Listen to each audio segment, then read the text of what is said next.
Assalamualaikum warahmatullahi wabarakatuh. Selamat pagi. Saya Dr.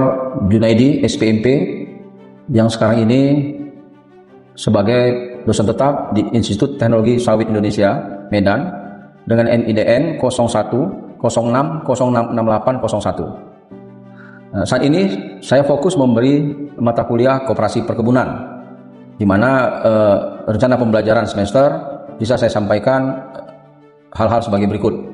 Sasaran yang kita capai yaitu mahasiswa optimis dan memiliki rasa tanggung jawab yang tinggi dan kemauan belajar yang besar. Jadi nanti di situ kita ciptakan suasana bagaimana mahasiswa tertarik untuk belajar mengenai koperasi perkebunan.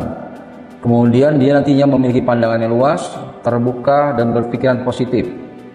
Kemudian mampu mahasiswa tersebut mengaplikasikan bidang keahlian dan memanfaatkan iptek pada bidangnya dalam penyelesaian masalah serta mampu beradaptasi terhadap situasi yang dihadapi, di mana nantinya mahasiswa dapat memberi pelajaran kepada koperasi Desa Merah Putih yang ada di desanya untuk memberi masukan atau bermanfaat ilmu-ilmu yang telah nantinya dia pelajari di mata kuliah Koperasi Perkebunan. Kemudian mahasiswa nantinya menguasai konsep teoritis bidang pengetahuan tertentu secara umum, dalam hal ini mengenai koperasi perkebunan. Kemudian konsep teoritis bagian khusus dalam bidang pengetahuan tersebut secara mendalam, mampu memformulasikan penyelesaian masalah prosedural.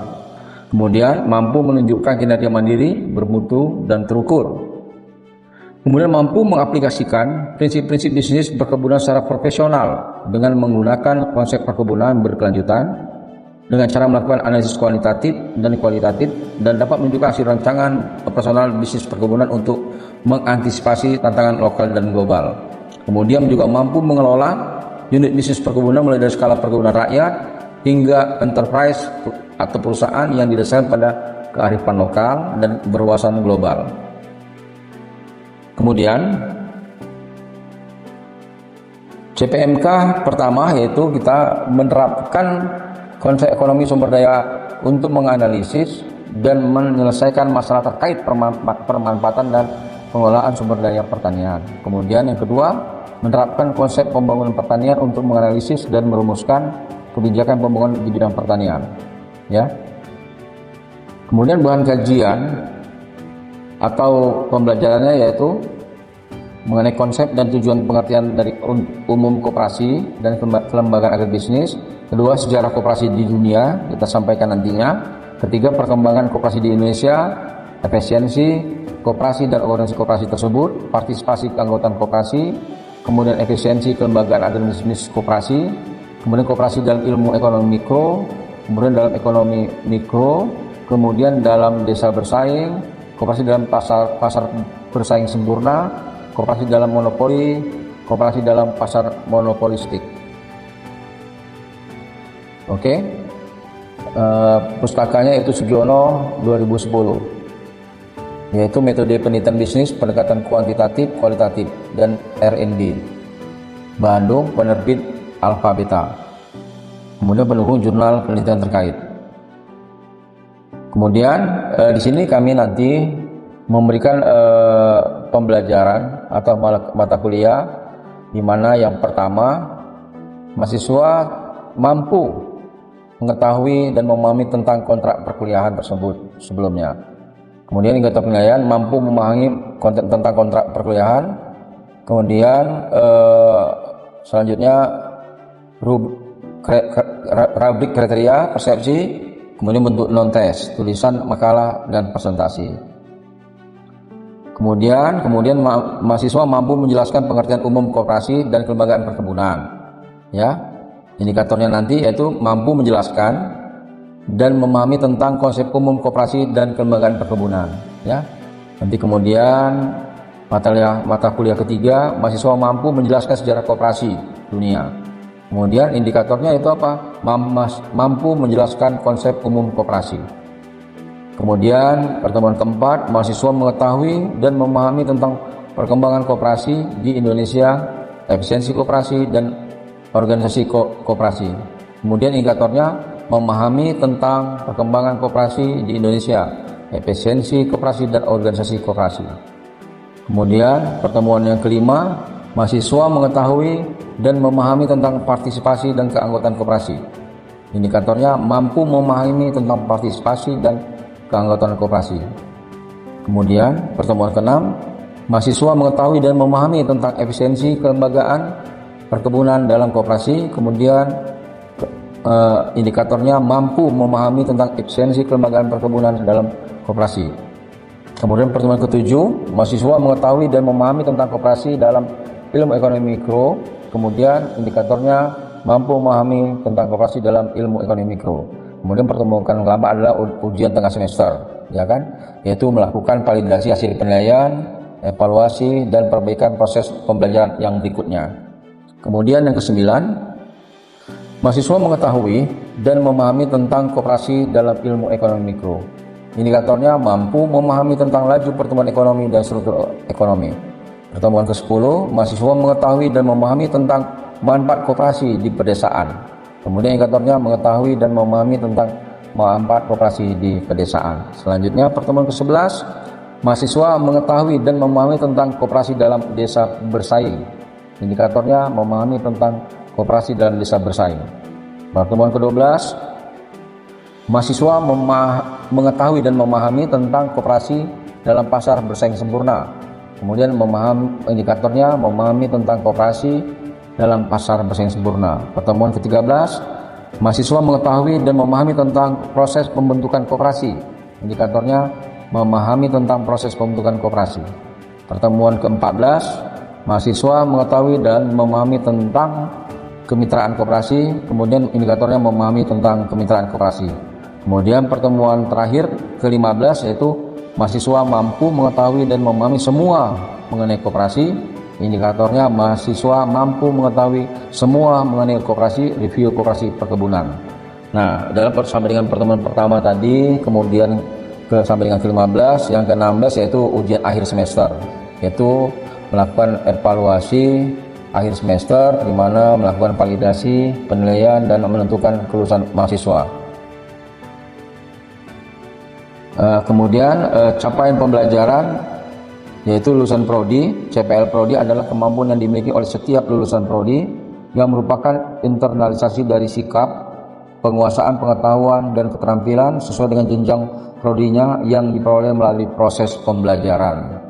Yaitu dia juga harus memiliki sikap, kemudian penguasaan pengetahuan dan keterampilan sesuai dengan jenjang prodinya yang diperolehnya. Kemudian CPL yang dibebankan pada mata kuliah adalah beberapa capaian pembelajaran lulusan prodi studi CPL prodi yang digunakan untuk pembentukan atau pengembangan sebuah mata kuliah yang terdiri dari aspek sikap, keterampilan umum mahasiswa tersebut, kemudian keterampilan khusus yang dimiliki oleh mahasiswa tersebut juga mengenai pengetahuannya.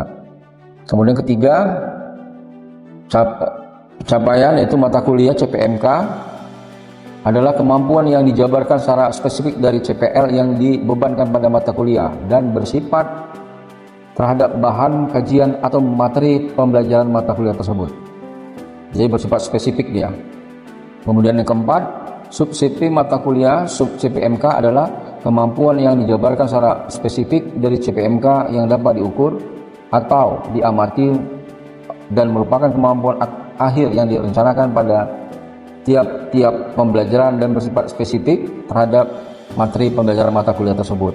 Yang kelima, kriteria penilaian adalah patokan yang digunakan sebagai ukuran atau tolak ukur tercapaian pembelajaran dalam penelitian berdasarkan indikator-indikator yang telah ditetapkan.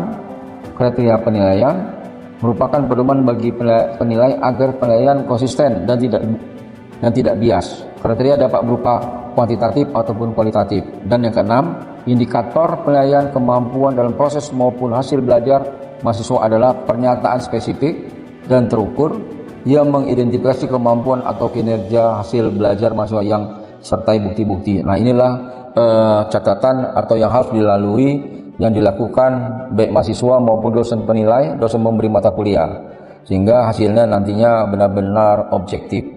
Saya rasa demikian saja yang bisa saya sampaikan selaku dosen mata kuliah Koperasi Perkebunan.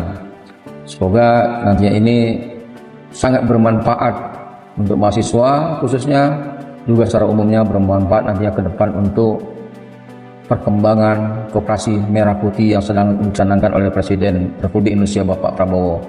Saran saya demikian saja. Terima kasih. Assalamualaikum warahmatullahi wabarakatuh. Selamat siang. Duduk siap, gerak. Lapor, kami mahasiswa-mahasiswi Institut Teknologi Sawit Indonesia berjumlah 26 orang siap mengikuti mata kuliah Koperasi di Perkebunan. Oke ya, kita laksanakan ya. Semoga kita bisa mengikuti mata kuliah nantinya dengan baik. Kemudian jangan lupa ya, mana yang nanti belum jelas atau kurang jelas apa yang telah saya sampaikan, boleh langsung kalian menanyakan saya ya. Oke ya, perkembangan koperasi di Indonesia, efisiensi koperasi dan organisasi koperasi. Koperasi pertama kali diperkenalkan pada masa kolonial Belanda. Jadi Anda bayangkan ya, lebih kurang udah berapa ratus tahun itu koperasi sebenarnya sudah ada di Indonesia, kan demikian. Tujuannya apa? Tujuan awalnya membantu ekonomi rakyat kecil dan petani agar mandiri secara finansial. Pendapatan, taraf hidup masyarakat yang ada di desa sangat jauh dari harapan. Maka ada pemikiran untuk mendirikan koperasi.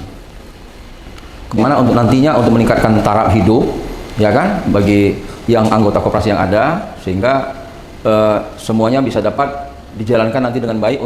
Amanah konstitusi, artinya yaitu adalah permintaan undang-undang bahwa di koperasi harus ada di seluruh masyarakat yang ada di desa, dan demikian.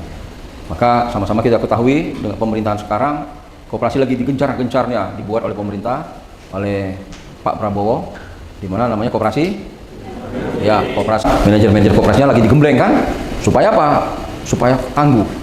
Kalau saat ini yang penting tangguh dalam menjalankan tugasnya nantinya. Bangun usaha yang sesuai dengan asas kekeluargaan, ya. Kemudian wadah pemberdayaan, memberdayakan masyarakat agribisnis melalui akses modal, pemasaran dan pelatihan. Nah, dengan adanya koperasi ini, ya kan, akses modal nanti bisa didapatkan dari mana? Dari kelembagaan keuangan, dari perusahaan-perusahaan BUMN yang ada program CSR, kan demikian. Dia bekerja sama dengan koperasi. Apa yang dapat dilakukan? Bisa juga perusahaan itu memberikan apa? Pelatihan kepada anggota koperasi, kemudian pemasaran produk kita yang kita hasilkan. Contoh soal misalnya perusahaan minta membuat egrek, alat panen, ya kan, membuat aloy stick.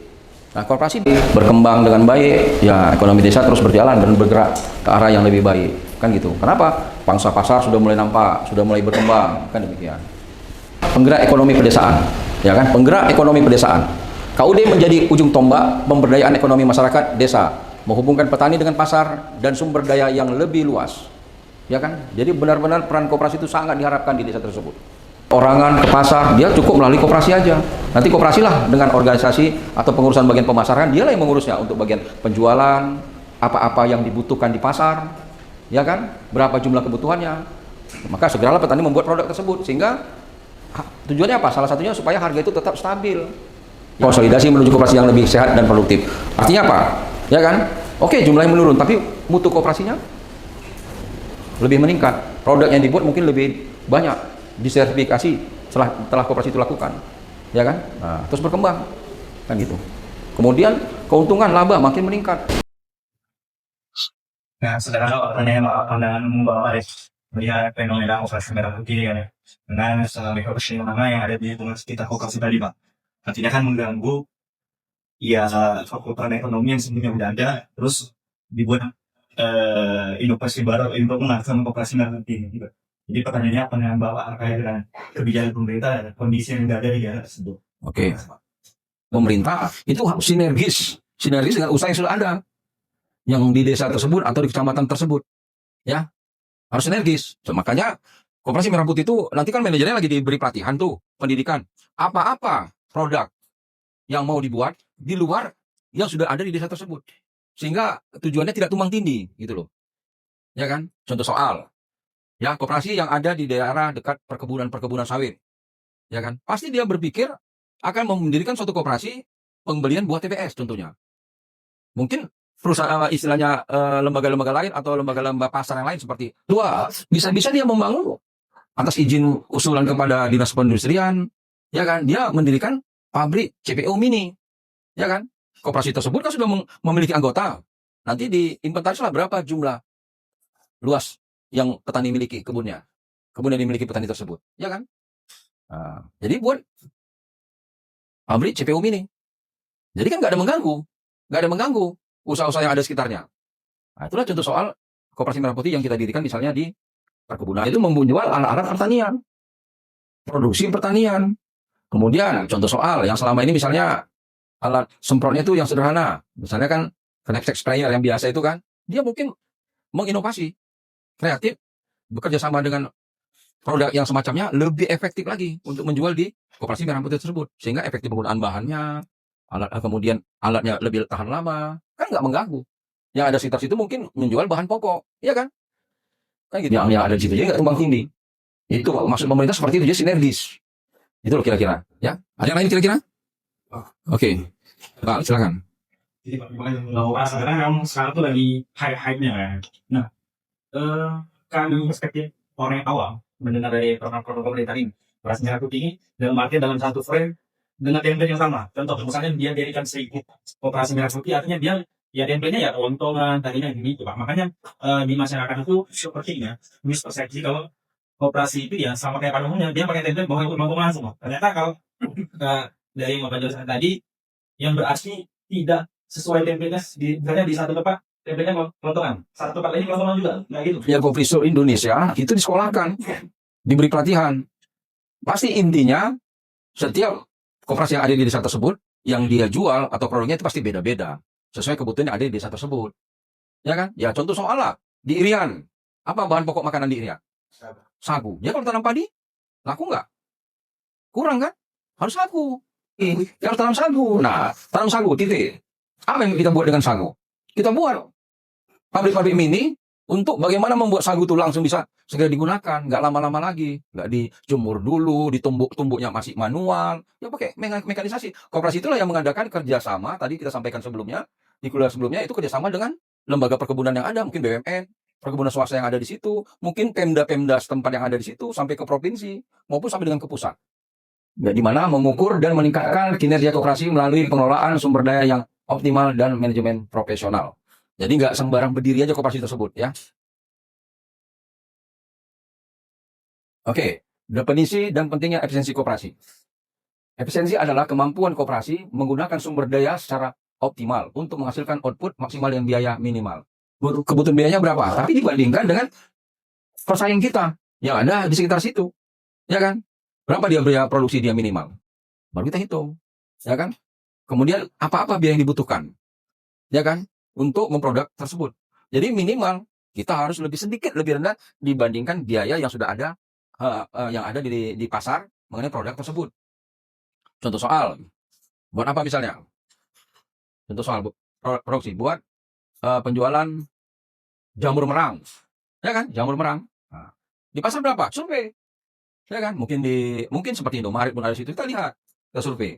Ya, kita harus lebih biaya produksinya bisa lebih usahakan lebih rendah, bisa lebih tinggi, misalnya 20.000, ya kan? Di pasar sekarang ini. Tapi kita jualnya 22.000. Tapi dia laris. Apa yang harus dilakukan? Kualitas, satu kualitas. Apalagi? Kuantitas, bisa. Apalagi yang paling penting? Yang kira-kira walaupun harganya 22.000, tapi dia laris. Apa kira-kira? Kemasannya. Ada orang jual jamur merang mungkin hanya di plastik kresek aja dibuatnya. Kita enggak. Ya kan? Ada stempelnya. Koperasi Merah Putih desa ini. Unik lah. Mungkin aja bungkusannya memang dari, maaf cakep, mungkin dari daun pisang yang mungkin yang dipanasi dengan biaya murah. Sedikit naik memang harganya, tapi unik. Kemudian memastikan mutu tadi tahan lama dia. Yang produk biasanya 2 hari udah mulai nggak enak dimasak. Kita bisa 1 minggu atau 3, 4, 5 hari.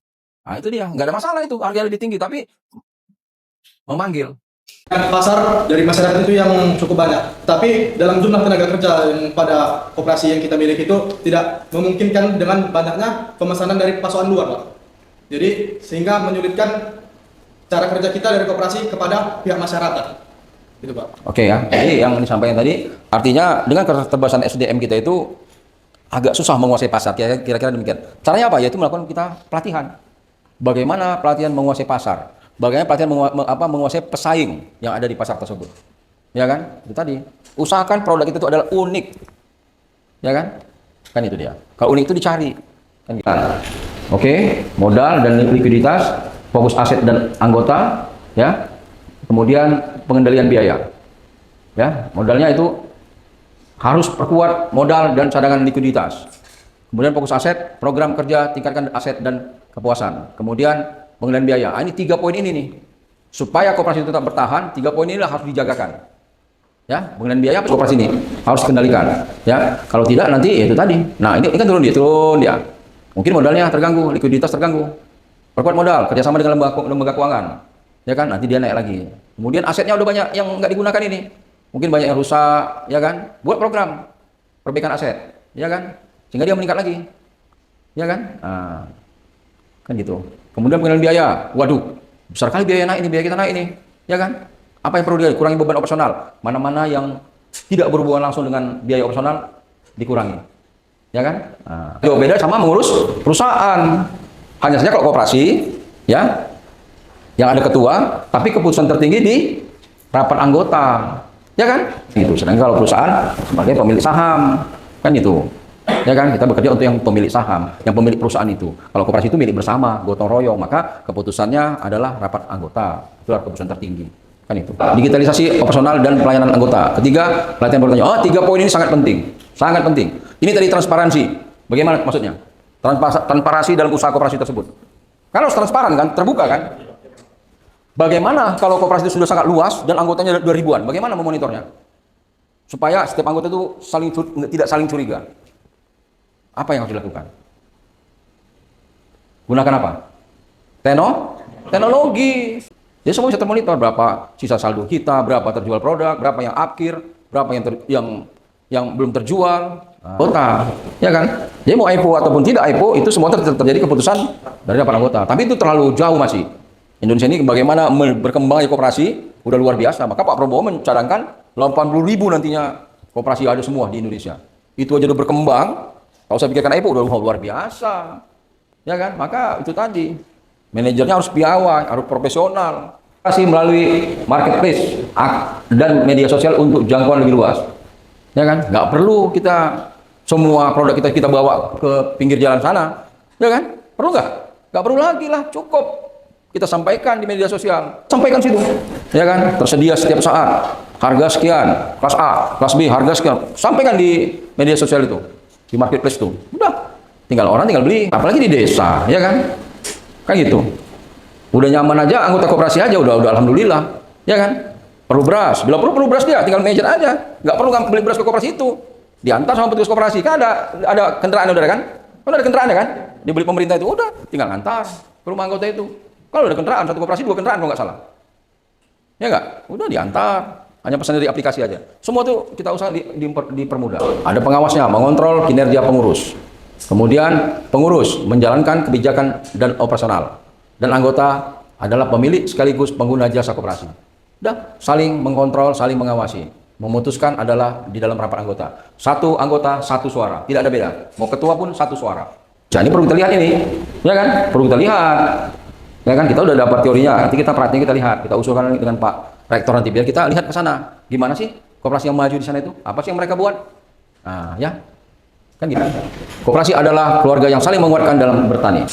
Interaksi langsung antara pengurus dan petani anggota menjadi kekuatan utama koperasi pertanian dalam memahami kebutuhan di tingkat grassroots. Itu dia. Jadi pengurus dan anggota itu harus saling berkomunikasi, memberikan informasi. Maka itu gunanya media sosial. Buat aplikasi. Hari ini pendapatan kita adalah ini. Pengurus menyampaikan. Anggota bisa baca, ya kan? Karena anggota 2 ribuan kan nggak mungkin jumpa. Ya kan? Masukkan ke aplikasi. Ya semua sama, tapi labanya yang dibuat koperasi lebih tinggi. Itu tadi, harus unik produk itu. Ya kan? Dan istilahnya jadi orang pingin ke situ gitu. Contoh soal lagi saya tambahkan. Misalnya dia koperasi itu buka apa? Usaha tambah itu. Kan demikian. Banyaklah ide-ide kreatif, inovatif yang harus dibuat. Kan demikian. Ya, tantangan dan peluang di era globalisasi. Adaptasi adalah kunci. Globalisasi membawa 2 sisi mata uang bagi koperasi. Tantangan persaingan yang semakin ketat, namun juga peluang ekspansi yang belum pernah ada sebelumnya. Ya, tantangannya nanti ada. Ya, yang sudah ada pasti Indomaret, ya kan? Alfamart, pedang-pedang pasar yang ada, yang sudah lama, bertahun-tahun, berpuluh tahun sudah ada, ya kan? Mereka, mohon maaf, tantangan lagi satu. Mereka bukanya jam 2 malam. Itu yang di pasar-pasar itu. Jadi kebanyakan pembangunan itu dekat-dekat perkebunan sama pertanian. Apakah ke depannya koperasi merapat ini bakalan dibangun di tempat desa-desa terpencil dan jauh dari perkebunan atau pertanian. Nah, coba kita lihat itu minum, ada di situ kopi apa, ya kan? Mungkin kalau berhari-hari di situ ada jual beras. Ya itu ada, pasti ada manajer-manajer itu pasti membangun koperasi itu udah ada tujuan masing-masing. Makanya sesuai dengan daerah masing-masing, ya kan? Kan itu dia ada di pegunungan, bukit, kan gitu. Fenomena yang real nyata di lapangan tadi. Oke ya, itu memang ada selalu terjadi seperti itu. Jadi bukan di koperasi aja, di perusahaan-perusahaan yang maju pun kadang-kadang seperti itu. Cuma kadang-kala pemikiran kita, kenapa dia yang masuk misalnya? Saudaraku kok tidak? Padahal yang masuk ini mungkin punya potensi. Dia punya potensi, dia mungkin punya networking yang luas untuk pemasaran. Yang sebelumnya waktu wawancara penerimaan dia bisa bercerita bahwa dia pernah teman pasar penjualan ini. Dia bisa waktu wawancara dia bisa menyampaikan secara baik apa yang dia punya. Tapi kalau masyarakat umum yang di luar melihat, kok dia kok lulus? Kan gitu. Nah itu kan hanya persepsi. Yang benarnya adalah waktu penilaian dan wawancara, gitu loh. Nah, selalu kita berpikiran gitu. Loh kok lulus sih dia? Kemudian kedua saya sampaikan, ya kan? Misalnya kita nggak berjumpa, dalam kita nggak berjumpa, dia belajar terus. Dia berkomunikasi dengan orang-orang yang profesional. Ternyata dia sudah berubah. Di persepsi kita masih yang dulu waktu kuliah, nggak bisa. Nah, seperti itu. Itulah dia. Dan selalu persepsi itu selalu salah. Nah, koperasi perkebunan ini apabila makin berkembang, apabila apa? Di desa itu. Kamu desa mana misalnya kampungnya? Di Labusel. Jadi ilmu koperasi yang saya ajarkan ini, ya coba diterapkan di Koperasi Merah Putih. Sampaikan, ini loh Pak, saya belajar Koperasi Merah Putih di ITSI. Bapak harus buat ini. Diskusi di situ. Sampaikan, ya itu minimal peran kalian lah untuk di sana untuk meminimalisir terjadi kesenjangan mengenai ilmu, pengetahuan, dan SDM yang ada. Kalian isi SDM. Bila perlu kalian melakukan pelatihan di situ. Ajari anggota-anggota koperasi itu yang kita udah belajar di sini kan. Ya kan? Nah, nanti kita lengkapi, terakhir kita akan studi banding tadi ke Sumatera Barat. Atau mungkin ke Jogja, pokoknya mana-mana yang koperasi modern lah, kita berangkat ke sana, kan gitu. Itu baru. Saya rasa itu aja ya, yang bisa saya sampaikan pada kalian. Semoga apa yang saya sampaikan bermanfaat untuk kalian. Saya juga terima kasih atas kajian kalian pada tahun makin lebih meningkat, ya kan? Sehingga akhirnya untuk kemajuan Indonesia. Saya rasa itu aja, terima kasih. Assalamualaikum warahmatullahi wabarakatuh. Selamat siang.